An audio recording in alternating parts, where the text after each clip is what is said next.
I remember the moment I said the word no as clearly as I remember my own name. We were standing in our kitchen, late afternoon light slicing through the blinds and painting stripes across the countertops. Kyla leaned against the island, her arms folded, lips curved in that pleading, hopeful way she had when she knew I'd cave. "Just for a while," she said, her voice soft, coaxing. "Ronan's in a rough spot. He'll only be here until he gets back on his feet." I looked past her at the sliding glass door that led to our small backyard. Beyond it, our neighbor's dog chased its tail in endless circles.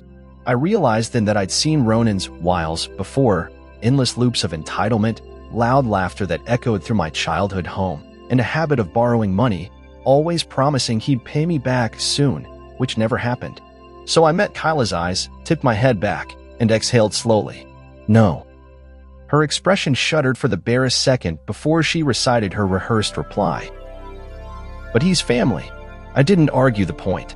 I simply repeated, "No," with the same calm tone I'd use in a boardroom when declining a terrible offer. She opened her mouth, then shut it, as if she were tasting something bitter. I thought the conversation was over until the next evening, when I found my life piled into black garbage bags. I arrived home just after 6, the sky a bruised blend of pink and gray, and flicked on the front porch light. The windows of our house shone cheaply in the dusky gloom. Inside, every soft glow of the lamps was gone. No warm welcome, no footfalls behind the door. Instead, I found our garage light on, and there, in the center of the concrete floor, leaning against the wall, towered a mountain of garbage bags stuffed so full they looked ready to burst. My clothes, my toolboxes, my work files, even the framed certificates from my college days were jammed in those bags. A single folding chair sat in front of them, and on that chair was Yvette, Kyla's mother, perched like a queen on an improvised throne. The moment I stepped through the garage door, her lips curled into a smug smile. She wore my old hoodie, the one I'd thought lost years ago, and sipped from my favorite coffee mug, the rim chipped but polished by daily use. She looked at me over the rim of the mug. "You don't get to control family decisions," she stated as if quoting chapter and verse from some sacred text. Her tone wasn't loud or angry. It was flat and condescending, as though I were a disagreeable child who needed correcting. I felt my jaw tighten. My throat worked around a knot of surprise and hurt. I'd expected Kyla to protest, maybe cry, or at least plead. Instead, she stood behind her mother, hands fisted at her sides, eyes cast downward. She said nothing. In that silence, I realized I wasn't just being shut out of my own home. I was being erased. I choked out, "Kyla, what is this? Why are you letting her do this?" My voice betrayed more hurt than anger. I was trapped somewhere between disbelief and rage. Yvette set the mug down and extended her free hand toward Kyla in a slow, deliberate gesture. "Honey," she said softly, "go enjoy your evening. We'll handle this."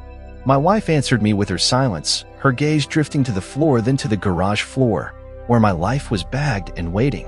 My heart hammered against my ribs as I stepped forward. "These are my things," I said, nodding toward the mound. "My tools. My files. You can't just—" My voice trailed off. Yvette waved me back. "Your things are right there," she said cheerfully. "But if I were you, I'd just take a seat and let the adults talk." She patted the folding chair next to her. The absurdity of it almost made me laugh. Had I not been the one betrayed, had my life not been appended in a single evening.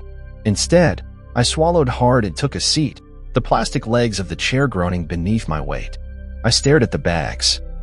My hands itched to rip them open, to toss out everything that wasn't mine.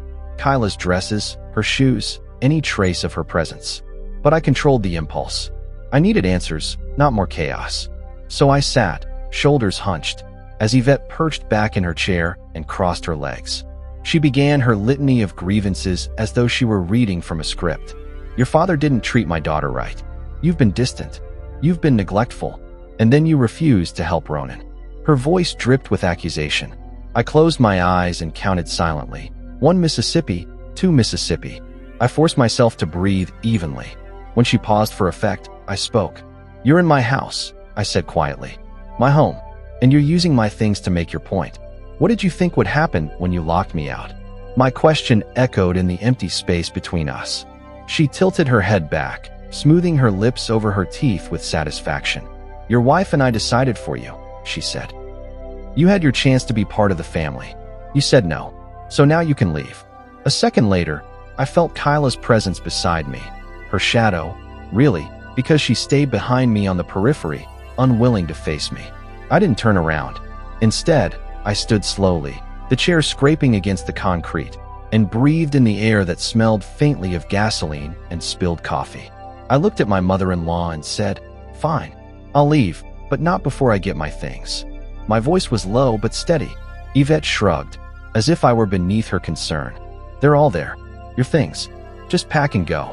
Then she lifted her mug and sipped as though our confrontation were merely afternoon tea. I turned and walked out of the garage with my hands in my pockets, my heart twisting with betrayal. In the dusk, I closed the door behind me and leaned my forehead against the cool metal. I let out a long breath, tasting bitterness and resolve in the same exhale. This was no longer a spat over a cousin moving in. This was war, and I had just accepted the battle. I didn't raise my voice. I didn't beg. I simply walked away. When the door closed behind me, the world felt hollow, like an echo trapped in a canyon. I climbed into my car, heart pounding in a rhythm that felt too fast, too urgent. My hands gripped the steering wheel as if I could steer away from the betrayal. I drove without a destination in mind, weaving through streets I knew by heart, the streetlights blurring into ribbons of yellow and white. Eventually, I found myself in front of a small, unassuming hotel, the kind with flickering neon letters and a parking lot that smelled faintly of gasoline and wet pavement. I pulled up to the front desk, paid with my debit card, and attempted to check in. The clerk behind the counter offered me a polite smile as he slid the card reader toward me. I tapped the keypad, entered my PIN, and watched the machine's screen blink and compute. Then his smile tightened, and his eyes flicked to the display. "I'm sorry, sir," he said, voice clipped. "That transaction can't be processed. Your card's been declined." The dentist's suction device in my memory, sharp, intrusive, unwanted, made me wince. I swallowed around a lump in my throat and handed the card back. "Declined?" I echoed. It felt as though the earth had shifted beneath my feet. The clerk gave me a sympathetic nod and printed a receipt I didn't want, then placed it on the counter. "You might want to contact your bank." I stepped back into the hallway, each footstep ringing against the linoleum floor. I pulled out my phone and dialed the number on the back of the card, pulse thundering in my ears. "Thank you for calling," the automated voice said, so cheerful it was sickening. I navigated the prompts, pressing numbers to reach a real person. When the bank representative came on the line, I learned the truth in blunt terms that felt as sharp as broken glass. The primary account owner was changed yesterday, she informed me, tone neutral, registering neither pity nor surprise. Mr. Archer is no longer an authorized signer on that account. My heart stopped. I closed my eyes, took a breath, and asked, "And my name?" She clicked through her screen. "Removed." Then, with procedural calmness, she added, "A new checking account was opened, and nearly all funds were transferred out yesterday afternoon." It was like listening to someone describe a scene of devastation, one they had meticulously orchestrated behind my back. I sank down on the curb outside the hotel, back against the building's painted brick. The night air was cool, laden with the scent of damp asphalt and distant exhaust. My mind raced as if trapped in a washing machine set on high. Traces of recent paychecks, emergency savings, rent money, all vanished. I felt the slick of tears at the corners of my eyes, but blinked them back. This wasn't about a cousin moving in or a disagreement over generosity. This was something deeper, colder, a full-scale assault on my life. I thought of Kyla's face, expressionless, distant, retreating as her mother assumed control of our home. I recalled the way Yvette lifted her coffee mug and dismissed me with that patronizing tone, as though I were a minor inconvenience in her grand design. I remembered the plastic bag containing my grandfather's old tool set, now probably on someone else's shelf, and my carefully organized work files, essential for deadlines I couldn't meet now. I gripped my phone tighter, thumb hovering over the dial that would connect me to emergency services or a lawyer. But first, I needed proof. I needed direction. I stood and brushed grit from my jeans, then re-entered the lobby. The clerk glanced at me as I approached, concern flickering in his eyes. "Everything all right, sir?" he asked. My voice was quieter than I'd intended. "No," I said flatly. "It's not all right." He appeared to want to help, but didn't know how. I mumbled an apology and turned away, striding to my car. The engine idled as I called Mateo Parrish, my lawyer, sharp, efficient, someone who never underestimated a fight worth having. His voicemail picked up, and I left a terse message. Ronan moved in. Accounts locked. Funds transferred. Need to talk ASAP. I ended the call and sat in silence, headlights cutting arcs of brightness across the asphalt parking lot. I replayed the bank's words, removed as an authorized signer. That phrase loomed over me like a verdict. I fished my wallet from my pocket, fingers brushing the few bills I had slipped into the back for emergencies. I checked the balance on a backup credit card, declined. I tried another, declined. Panic fluttered in my chest, but I forced calm. I could get through this. I had no choice. I shut off the engine, climbed out, and walked around to the trunk. From beneath a tarp-covered box, I pulled out my toolkit, my most reliable possession. If they thought they could erase me, they hadn't accounted for my resilience. I called Arlo, my coworker and one of the few people who knew our situation was precarious. He answered on the second ring. "Hey, man," he said, concerned. I swallowed, voice raw. "I need a place to crash. My account's been emptied. My home's..." I trailed off, emotion choking me. Arlo didn't hesitate. "Anytime. I'll text you the address. You're not alone." I drove to his apartment, tires whispering against the road. In the passenger seat lay the single change of clothes I managed to grab before my bank access was revoked. I stared at the empty spot on the passenger door where I used to stash emergency cash. No longer there. I felt unnerved, but also oddly focused. This wasn't just a dispute, it was a declaration of war. If they wanted to erase me, they would soon learn how indelible I could be. That night, I slept in Arlo's spare room, exhaustion finally catching up with me. But sleep was fitful, haunted by dreams of Yvette sipping coffee on my couch and Ronan lounging in my armchair. In those dreams, I woke up, drenched in sweat, certain I would never reclaim my life. And then I sat up, heartbeat pounding, and reminded myself I would get it back. This wasn't about hospitality or family loyalty. This was about power, trust, and the raw edges of betrayal. And I would see it through, no matter what. I spent that night parked 2 blocks from my house, windows fogged by my own breath. My car was the only place I felt secure enough to think. The street lamp outside cast a pale glow through the windshield, illuminating a world that felt cruelly upside down. I replayed every moment since I'd pushed open the garage door. Kyla's silence, Yvette's smirk, the suffocating sight of my life bagged into garbage sacks. I stroked the steering wheel, fingers trailing over the leather until I could almost feel the warmth of my old routine, driving home from work, grabbing a quick dinner in the kitchen I'd once loved, trading jokes with Kyla about our next vacation. But all that was gone, stripped away in a single evening. Morning came pale and cold. I slept fitfully, waking every hour to check the rearview mirror, unsure if someone had followed me. Eventually, I threw back the car door, leaped out into the crunchy grass, and made my way to the bank, first on the list of tasks I needed to address. The bank was a dull, windowless building with fluorescent lights that buzzed overhead and a lobby carpeted in industrial gray. The guard at the door barely glanced as I walked in, but I recognized the weight of my own desperation and the way my shoulders sagged. Inside, I sat at a customer service desk and recounted the story: locked accounts, stolen funds, my name erased. The manager's expression shifted from polite detachment to sharp interest. He asked questions, dates, transaction amounts, account numbers. Every detail I gave felt like a stitch in a case I'd soon build. At least they listened. Armed with the bank's confirmation that Kyla had indeed removed me as an authorized signer and transferred funds, even opening a new account in my absence, I walked out clutching a stack of printed statements. Each sheet was a testament to betrayal, lines of numbers that represented my late paychecks, emergency savings, and months of careful planning. My name, once affixed boldly on the account, had vanished like chalk in the rain. I folded the papers and slipped them into my messenger bag, alongside my toolbox, my grandfather's set of wrenches and sockets that meant more to me than their utility. If life had become a battleground, I needed my tools to rebuild. Next on my list was the deed to the house. Joint ownership was my only foothold. I drove to City Hall, where the records office was a cramped room smelling of old paper and coffee.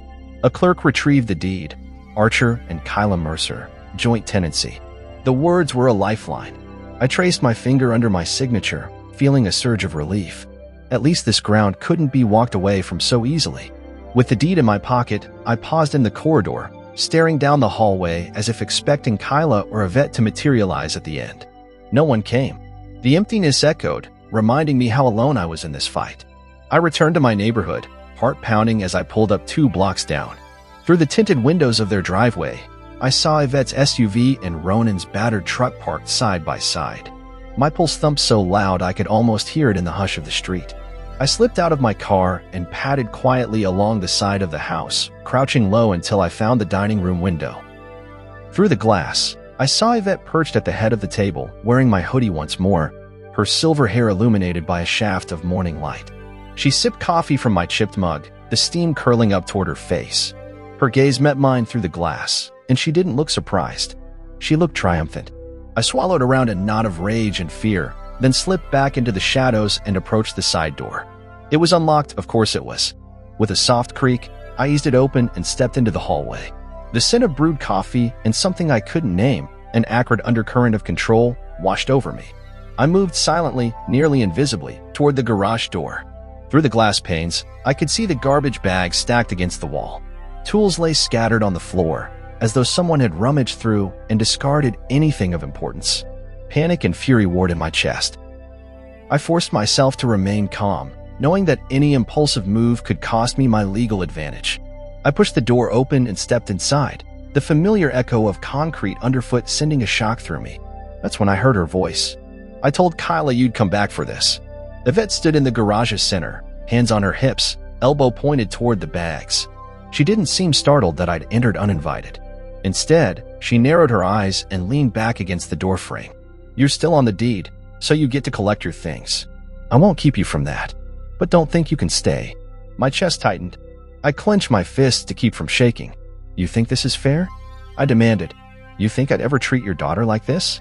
My voice was raw, but steady. She chuckled, a dry sound that grated against my nerves. "Fair? Life's not fair, sweetheart. You chose your money over your family. You chose to say no to Ronan. And now you're going to say goodbye to everything else, too. Just give me my stuff," I said, voice low. "Leave me my tools, my files. I need them." She inclined her head toward an aisle between the bags. "It's all there. But if you touch one bag that isn't yours, I won't hesitate to call the police." She tipped her chin, expectant. Every instinct told me to launch myself at her, tear open those bags, rescue my life. Instead, I swallowed hard, bent down, and picked up the first bag in the line. It rippled under my grip, sweatshirts, work shirts, the familiar weight of my wardrobe. I set it gently in my bag, then another, and another, as quickly as I could manage without tearing the plastic. Yvette watched, arms crossed, expression unreadable. When I stood with my messenger bag sagging at my side, I met her gaze. "This isn't over," I said. My voice echoed in the cramped space. She flashed that same triumphant smirk. "It's just beginning." I backed out of the garage, refusing to glance at the house that no longer felt like mine. Outside, I exhaled, the air tasting of cold steel and determination. My tools weighed heavy on my back, but they were mine. And I realized something crucial. They could build as well as they could dismantle. And that was exactly what I intended to do. The pre-dawn air was crisp when I returned to the neighborhood, the sky a pale wash of blue-gray, and the street silent except for the distant hum of a lone bus making its rounds. I parked 2 houses down and slipped out of the car, tugging the hood of my sweatshirt over my head and flattening my hand against the garage window to peer inside. Through the dusty glass, I could see Yvette seated on the folding chair once more, sipping coffee from my chipped mug, while Ronan lounged behind her atop a pile of boxes, scrolling through his phone. The garage was a graveyard, my graveyard. Filled with garbage bags distorted by their bulging contents, tools strewn across the floor, and the shredded remains of documents that used to be my job files and personal records. My chest tightened at the sight, but I steadied my breathing, reminding myself that I was still on the deed. This house was still part mine. I stepped back, heart thudding, then pushed open the side door. It creaked ominously, and both Yvette and Ronan looked up. Yvette arched an eyebrow and patted the arm of the chair. "Back again, Archer," she said with a condescending tilt to her voice. "I told Kyla you'd come for this." She gestured toward the garbage bags. "Your things are all in there. Help yourself." Her smile was brittle, like a shattered porcelain doll. I stepped inside, letting the door swing shut so that the soft click of the lock resonated behind me. The smell of dust and oil hit me, mixed with the acrid tang of coffee and something else I couldn't name, triumph, maybe, on her part.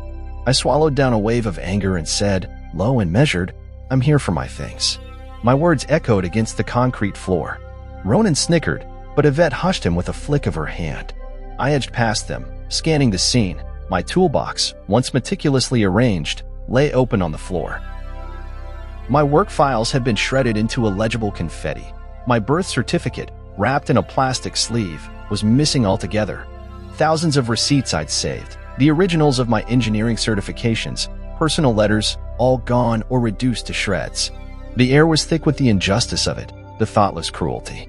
I'd thought they'd at least leave me the essentials. But no, they were intent on erasing me completely. Yvette rose from the chair and stepped forward, puckish smile playing on her lips. I don't know what you're complaining about. Your stuff's here. What else do you want? I clenched my fists at my sides, fighting the urge to grab her by the collar and shake some sense into her. Instead, I reminded myself that I needed to stay calm. Clear-headedness was my only weapon now. I want everything, I said, voice-controlled but firm. I want my tools, my files, everything that belongs to me. I nodded toward the shredded papers, even if it's in pieces. Yvette's lips twitched, but she held her ground. Your stuff's in the bags. Grab it and go. I walked to the first row of garbage bags and knelt down.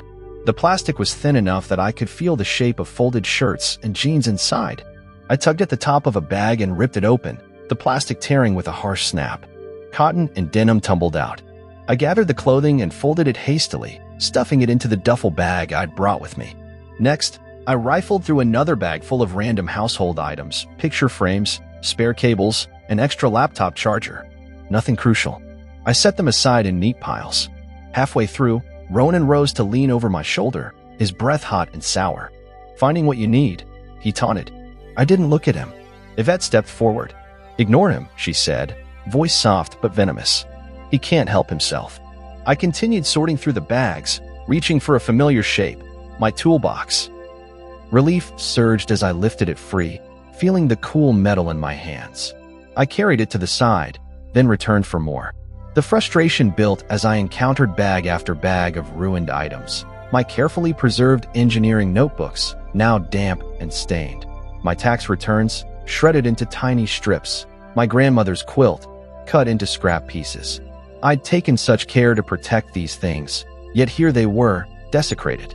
I pressed my mouth into a thin line and worked faster. I wouldn't let them see me falter.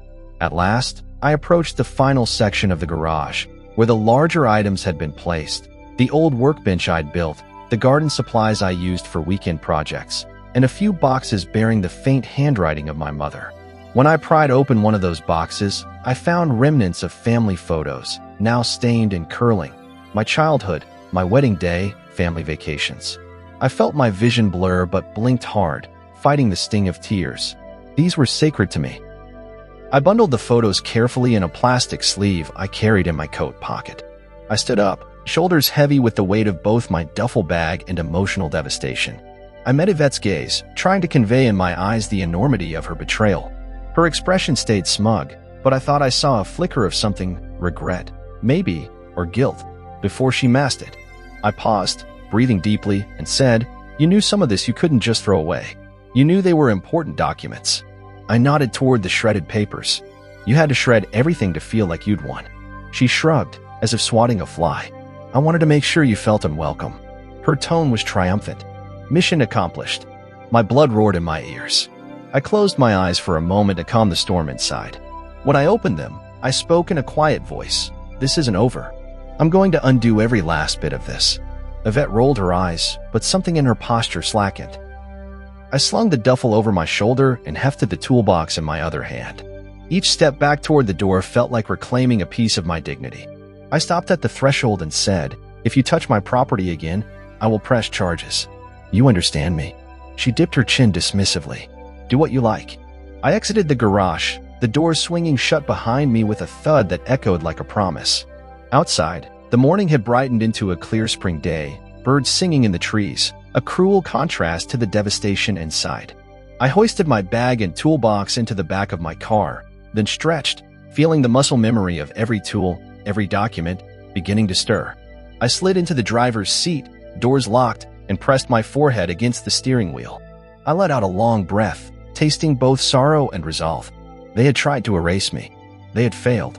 Now, I would rebuild, brick by brick, document by document, until every piece of me that had been cast aside was firmly back where it belonged. When I first walked into Mateo Parrish's office, I felt as though I was stepping into a sanctuary. The walls were lined with bookshelves stuffed with legal tomes, those silent sentinels of justice. Sunlight streamed in through the tall windows, illuminating dust motes dancing in the air like tiny witnesses to my plight. Mateo sat behind his massive oak desk, fingers steepled under his chin, watching me with steady, unreadable eyes.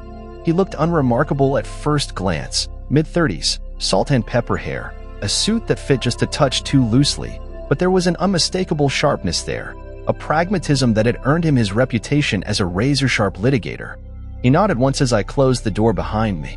I sank into the leather chair opposite him, memory of the previous days playing on a loop in my mind.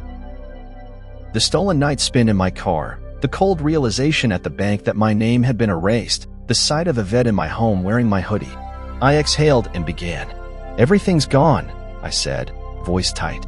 "My accounts, my credit, my tools, even my file shredded." I slid the stack of bank statements across the desk, each page a testament to Kyla's betrayal. Mateo's eyes flicked over the numbers, then he laid out a fresh notebook and pen. "Okay," he said quietly. "Walk me through it, step by step." His tone was neither condescending nor sympathetic. It was neutral, businesslike, exactly what I needed. So I told him. I told him about the no that still tasted bitter on my tongue, about walking into my own garage and finding everything I owned packed into trash bags, about the bank's news that I was no longer an account owner. I described Yvette's smug grin, Kyla's silence, Ronan's smirk as he scrolled on his phone. Mateo scribbled furiously, occasionally asking a clarifying question, a date here, a name there, as though he were mapping out the contours of a case. When I finished, Mateo leaned back and studied me. "This is not small," he said at last. "This is a multi-layered campaign. Financial fraud, destruction of property, potential identity theft. There are several avenues we can pursue." Relief washed over me. I'd been floundering in a storm of adrenaline and fear. Here was a lighthouse. Mateo tapped his pen on the desk. "First move, we freeze your credit. Any attempt to open new accounts, transfer funds, or otherwise tamper with your financial identity will set off alarms." I nodded. The notion of regaining even a sliver of control felt like drinking water in the desert. "Next," Mateo continued, "we'll petition the court for an emergency order granting you exclusive use of the house. Your joint deed gives you standing, but we need the judge to physically exclude anyone else until the matter is resolved." I leaned forward. "That means Yvette and Ronan have to move out?" I asked. Mateo smiled slightly. "Exactly." He tapped a printed draft of the filing. "Here's the order. It's straightforward. We'll attach your bank statements, the deed, and a sworn affidavit from you recounting the events."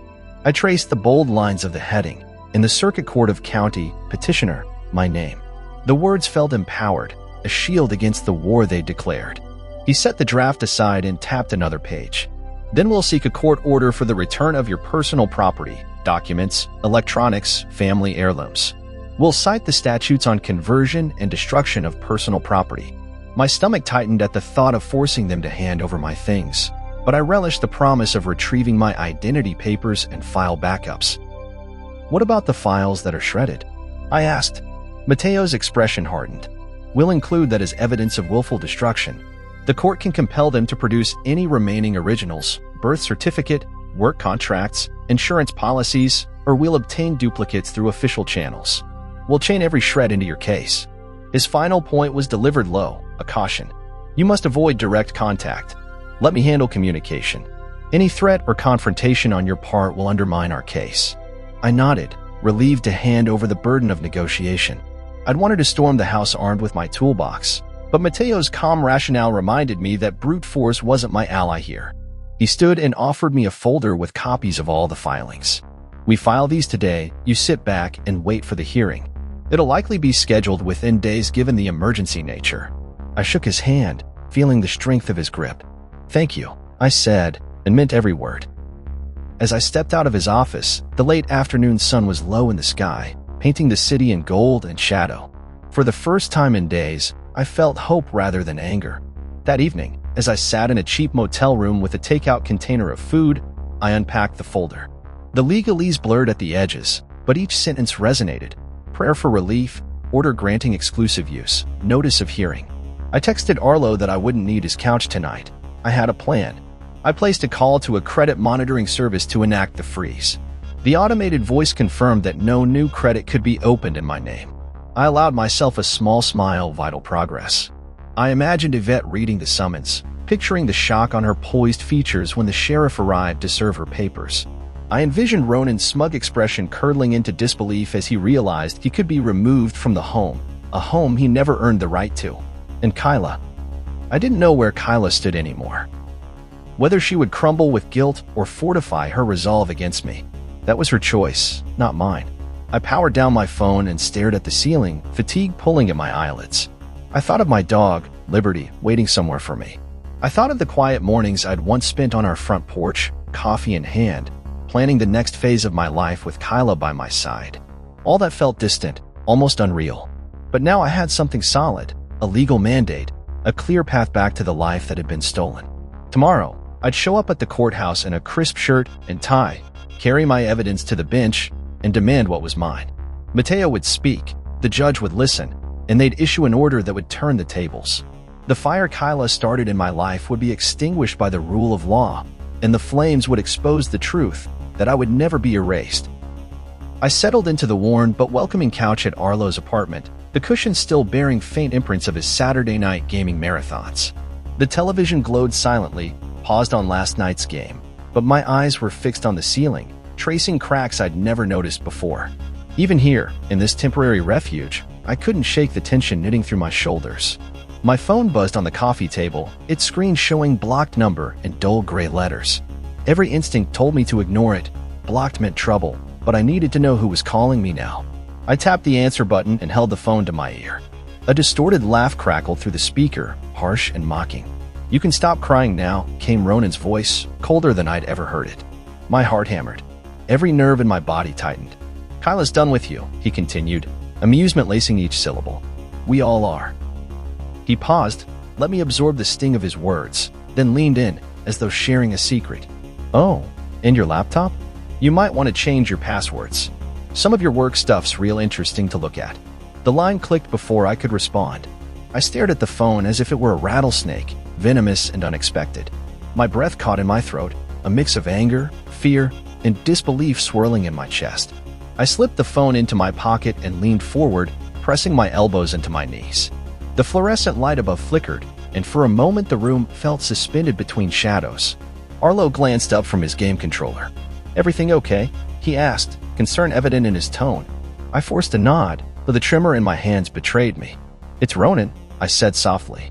I relayed the contents of the call, the taunts about Kyla, the threat regarding my laptop and work files. Arlo's jaw clenched. "That's harassment," he said, voice low. "You recorded it, right?" I nodded again, fishing the phone out and showing him the recording icon still blinking on the screen. "Good," he said. "Record everything. Then let's call the police."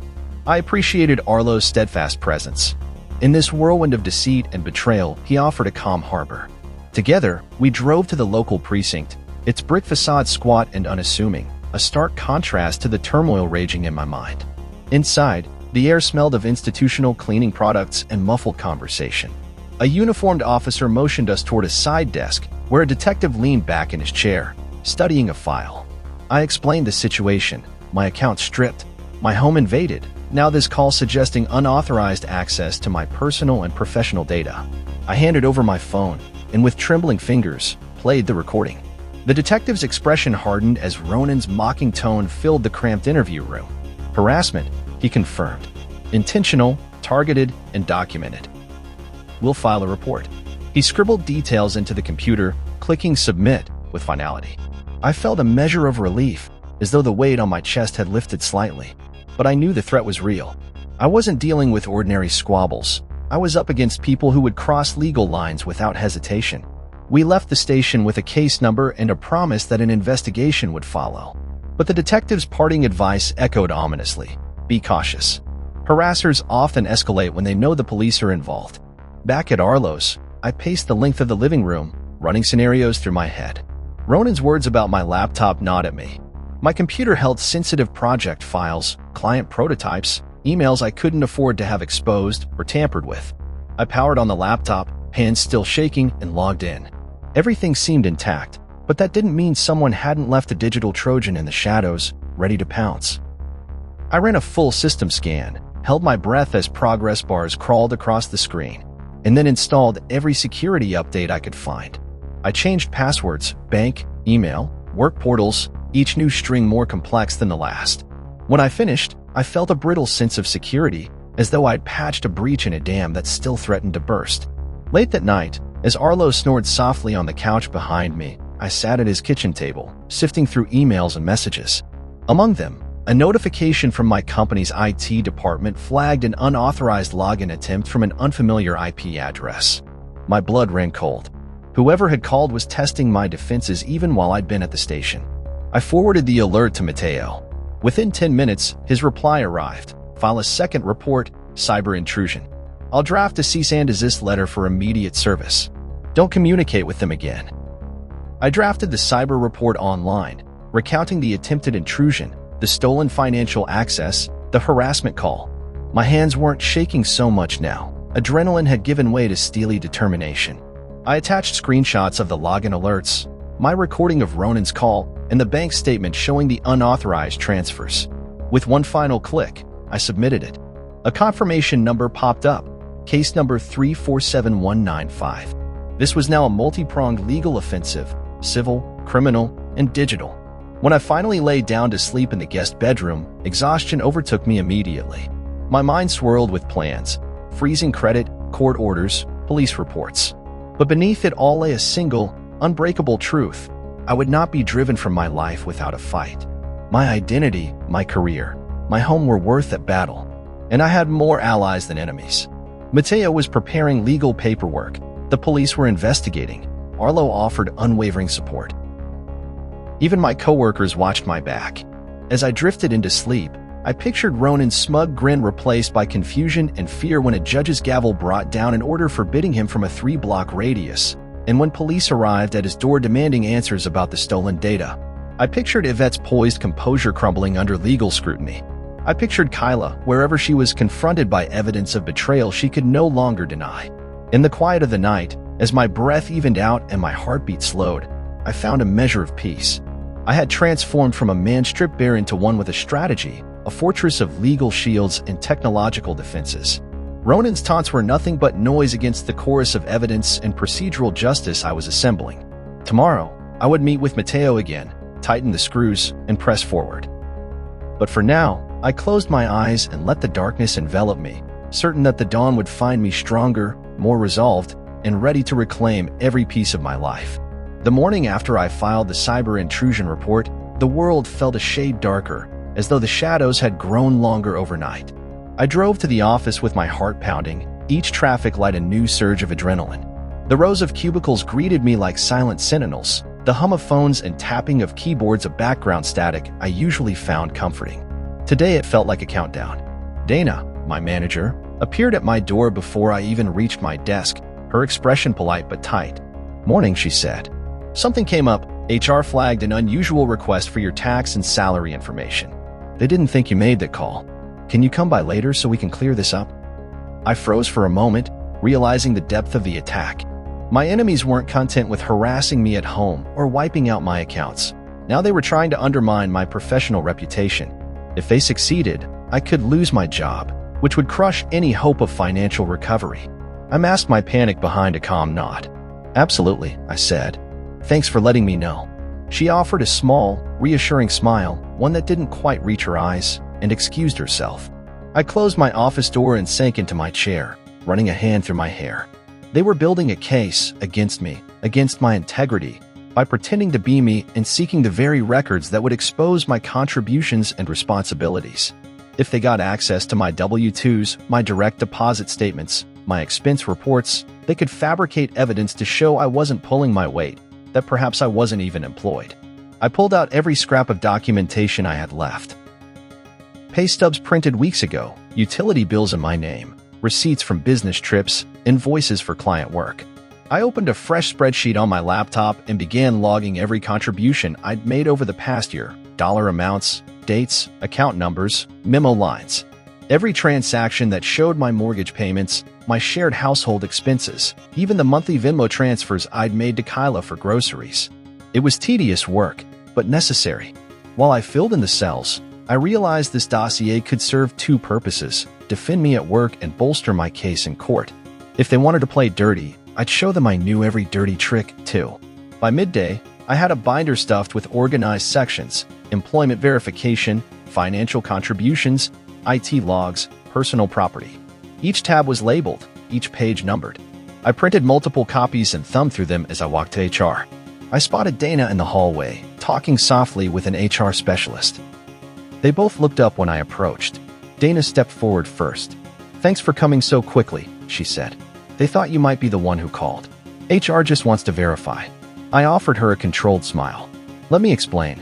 We moved into a small conference room with sterile walls and a round table that had seen too many meetings like this. The HR specialist, a woman named Thomas, motioned for me to sit. I took my binder and placed it prominently on the table. "I understand you received a request for my tax documents and salary history." I began. "That request did not come from me. It was an unauthorized access attempt. I've provided you with my own verified documents." I opened the binder to the Employment Verification tab and handed copies to both women. "Here are my pay stubs for the last 12 months, a letter from payroll confirming my current salary, and the IT department's log showing no internal request for additional information from my account." I paused to let them scan the pages. Dana's shoulders eased. Thomas frowned at the documents. "This is comprehensive," she said, flipping through the logs. "We've never seen someone bring this level of detail before." I leaned forward, voice calm but firm. "They're building a narrative to paint me as untrustworthy, maybe to justify reducing my hours or denying me support. I can't let that happen." Thomas set the papers aside. "We'll flag this in your file and alert the managers not to honor any tax information requests without your written consent." Dana nodded in agreement. Relief washed through me, a tide of gratitude I didn't expect. "Thank you," I said quietly. "I appreciate your help." As I left the room, Dana gave me a quick hug. "Hang in there," she whispered. I offered a small smile and walked back to my desk, binder in hand. The cubicles felt less menacing now, the hum less oppressive. That evening, I retreated to my temporary office at Arlo's apartment. I flopped into the chair and stared at the stack of binders on the table. My eyes settled on the Venmo data buried under financial contributions. Scrolling through the app's archive, I confirmed every transaction: monthly payments to Ronan labeled support, help, rent. The sum over the past year was staggering, nearly $10,000. That explained the near-empty bank accounts. They'd been cleaning me out to bankroll Ronan's stay and pad Yvette's claims of burden. The betrayal cut deep. Kyla had been aware, had allowed it. I closed my eyes and breathed deeply, feeling a reservoir of strength widen within me. The next day, I drafted a motion to present this financial evidence in court, supplementing Mateo's filings. I wrote a concise summary. Petitioners' direct contributions to household expenses were diverted without consent to a third party, constituting conversion of marital assets. I attached screenshots of the Venmo ledger and calculated the total loss. With one last review, I emailed the motion to Mateo with the subject line, "New evidence, hidden transfers." His reply came within minutes, "Excellent work. We'll incorporate this right away." I closed my laptop, savoring a rare moment of accomplishment amid the chaos. That night, I walked Liberty, my dog, my steadfast companion, along the quiet street near Arlo's place. The cool air was a balm to my frayed nerves. Liberty sniffed at each lamppost, tail wagging, unaware of the storm that had uprooted our lives. I ran a hand over her soft fur, her steady presence grounding me. I realized that while they had tried to destroy my life, my home, my finances, my reputation, they couldn't break my spirit. Each fact I uncovered, every document I secured, was a brick in a new foundation. And with Liberty by my side, I had the resolve to see this through. In the days that followed, our case moved forward with a surprising momentum. Mateo filed the supplementary motion, and the court granted a hearing date sooner than expected. The week culminated in a judicial conference where the judge reviewed the evidence in chambers. I stood outside the courtroom door afterward, adrenaline thrumming through me as the bailiff handed me a file-stamped order. I opened it to find that not only had the judge issued the exclusive use order for the house, but he had also recognized the financial harm due to the unauthorized transfers. The order included a preliminary injunction prohibiting Kyla and Yvette from removing or disposing of any marital assets, and a directive that Ronan vacate the premises within 24 hours. My vision blurred as relief and vindication crashed over me. I drove straight to the house, clutching the order. Yvette's SUV and Ronan's truck were still parked in the driveway, oblivious to the legal storm brewing. I parked 2 blocks away and approached the front door with measured steps. Liberty walked at my side, her leash taut with purpose. I knocked firmly. Inside, footsteps echoed. The door cracked open, and Yvette's face appeared, pale, stunned. I held up the paper. "You've got 1 day," I said quietly. "The court says so." Her eyes darted to the document, comprehension and fury warring in her gaze. Ronan emerged behind her, bleary-eyed. He took one look at the order and nodded, like a condemned man. Yvette's lips pressed into a thin line. "You think the judge cares about your mess?" she hissed. I let Liberty step forward and plant her paws on the welcome mat. "He does," I said, and his word is final. I turned away, chest heaving, as Ronan's truck rumbled past me. Yvette slammed the door shut, but I heard the engine roar out of the driveway. For the first time since this nightmare began, I felt the weight of despair lift, replaced by the steady warmth of victory. I patted Liberty's head and whispered, "We're going home, girl." And together, we walked down the street toward the house I'd fought to reclaim, ready to rebuild our life from the ashes of their deceit. When Mateo called me into his office early that morning, I sensed urgency in his tone before I even closed the door behind me. He motioned me to a seat, the late afternoon sun slanting through the blinds and casting striped shadows across his polished desk. His usually calm expression was taut, as though he'd just swallowed something bitter. "They've gone public," he said, voice low. I felt a cold prickle of dread as he slid a printed screenshot across the desk. Yvette's Facebook post, an epic screed full of venomous half-truths and outright lies. She accused me of abandoning Kyla in her time of need, of trying to evict a vulnerable recovering cousin, and worst of all, of stealing from my own wife. Her words were plastered on her wall, shared by dozens of mutual acquaintances, and tagged with my LinkedIn profile. My chest tightened. I glanced at Mateo, who tapped the paper with a pen. "Defamation," he said simply. "And we need to strike back before this goes further." He handed me a draft letter, cease and desist, demand for retraction, threat of lawsuit if she didn't remove those posts within 24 hours. "We'll file this today," he continued.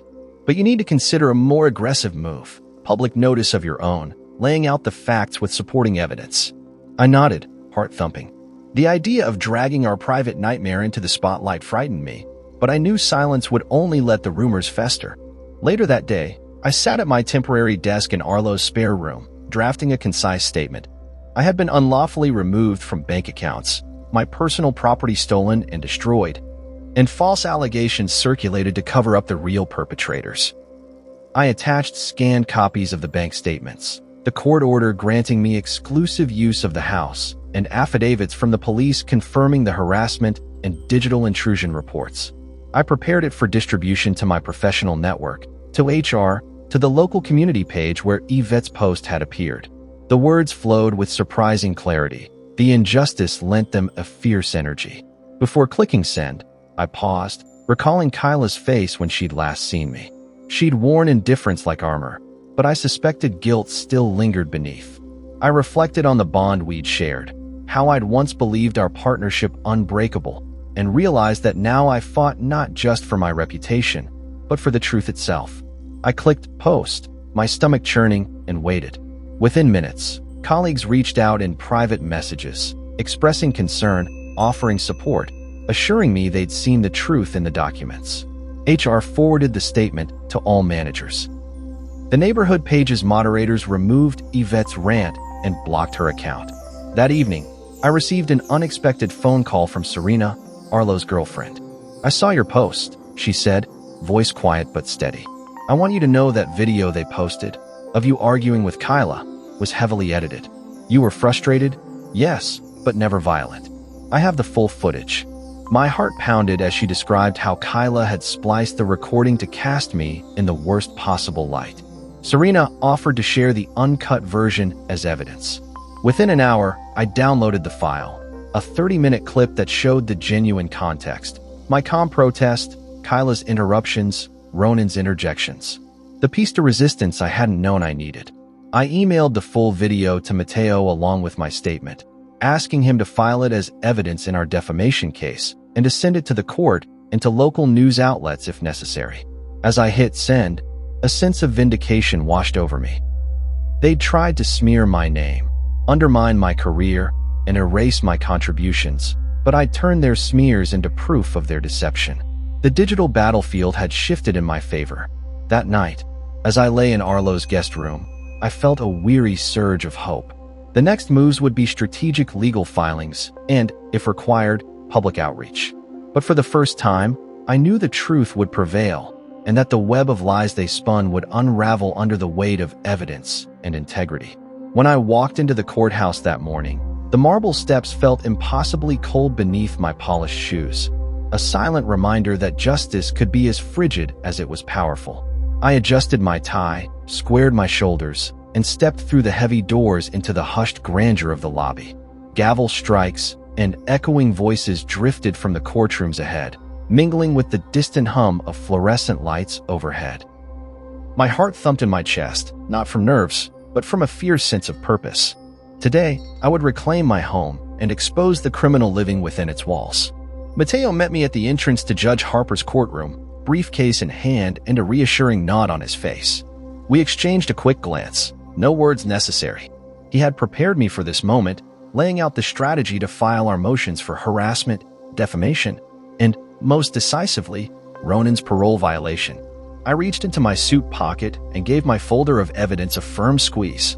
Bank statements, the unedited video, police reports, and, buried at the bottom, Ronan's parole record specifying the 500-foot school exclusion.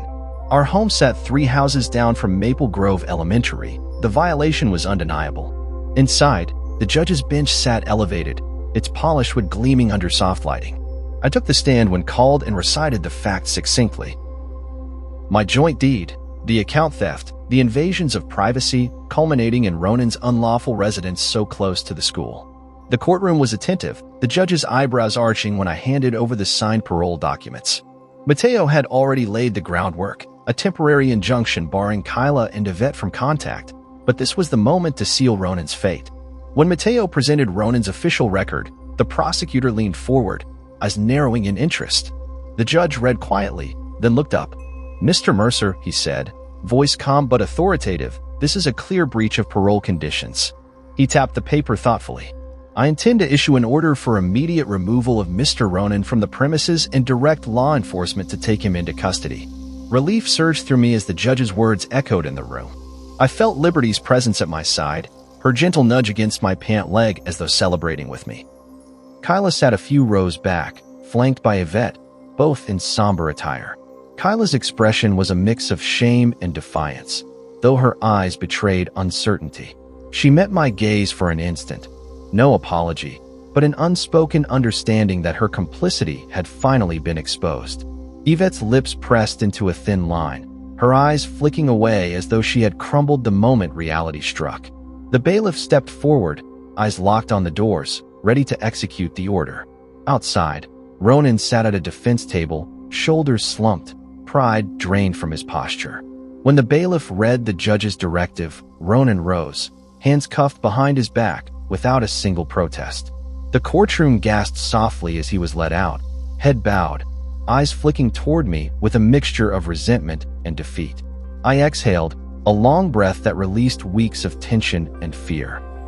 Once the courtroom emptied, I stayed behind with Mateo to finalize paperwork for the permanent exclusion order and to address Kyla's temporary spousal support motion, denied, thanks to the evidence of her financial deception. The clerk filed the paperwork, and I watched the judge sign each order with decisive strokes.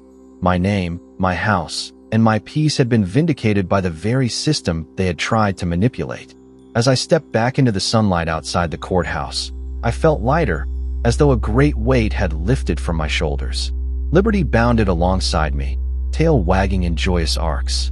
I bent to scratch her ears. "We did it, girl," I whispered. The world smelled differently now. Crisp air, fresh possibilities, freedom reclaimed.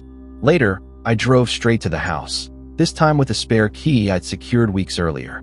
The door swung open easily, and I inhaled the familiar scent of home. Old hardwood floors, faint lavender, and that lingering hint of coffee. Kyla stood in the entryway, tear-streaked but steady. She said nothing. Her silence spoke volumes. I set down my briefcase and stepped past her, calling softly, "Liberty?" The dog raced into the living room, circling me with joyful barks. I knelt to hug her, ignoring the vulnerability in the moment. Then I rose and turned to Kyla. "This is over," I said quietly. "You can leave, or you can stay and start rebuilding." My voice held no bitterness, only clarity. She nodded once, head bowed, and left the room. Alone at last, I closed the door, leaned my back against it, and let the stillness settle around me. The echoes of betrayal had faded, replaced by the measured cadence of my own breath. I looked around the living room, intact once more, thanks to court orders preventing further tampering, and felt a quiet pride. The house that had turned on me now welcomed me home. The war was won. Now came the work of healing and reconstruction. And as I gazed out the window onto the street, knowing Ronan would never darken our threshold again, I realized I had earned more than victory. I had earned back my name, my home, and above all, my peace. The silence in the house was the first thing I noticed. No blaring TV, no footsteps stomping across the hardwood, no loud phone conversations in the kitchen. Just quiet, steady, calming, complete. I stood in the foyer, Liberty at my side, as the afternoon light spilled in through the front windows. Everything felt still, like the house itself was waiting to exhale. For weeks, it had been under siege, invaded by voices that didn't belong, cluttered with judgment and control. But now, it was mine again. The judge's ruling had been swift and clear, exclusive use of the home awarded to me. Ronan had 24 hours to vacate. Kyla was barred from any digital contact unless it pertained directly to legal proceedings. And spousal support? Denied. The court had seen through the charade, through the edited footage, the manufactured pity, the facade of helplessness. Ronan had tried to run. Yvette had wailed like someone had died. And in a way, something had their grip on my life. I watched from across the street when Ronan was arrested. His truck didn't even make it out of the driveway. Liberty sat calmly beside me as officers cuffed him on my lawn. Kyla stood frozen on the porch, her pearl earrings catching the sun, her mouth trembling as she tried to understand how it had all fallen apart. Yvette shouted at the officers, waving papers, but no one listened. Not anymore. 2 months later, Kyla tried to claw something back, petitioning for 50-50 on the house, for access to accounts she thought I couldn't touch. But the courts disagreed. I had proof of every stolen dollar, every manipulated file. The account she'd opened in secret? Already frozen. The lawyer she'd hired? Outmaneuvered by Mateo before the first hearing ended. I kept the house. I got full control of our joint savings. I reopened my personal account under my name alone. Liberty had her old bed back in the corner of the living room, and I had my Sunday mornings, black coffee, silence, and sunrise. Yvette is currently under investigation for digital harassment and identity fraud. I haven't heard from her since. As for me, I'm back at work. My credit is clean, my reputation intact. The clients who saw the smear campaign reached out, not with suspicion, but support. Turns out truth travels slower than lies, but it hits harder when it lands. And Liberty? She sleeps by the door now, ears twitching at peace, not at alarm. Her name fits now more than ever, because this wasn't just about theft or betrayal. T.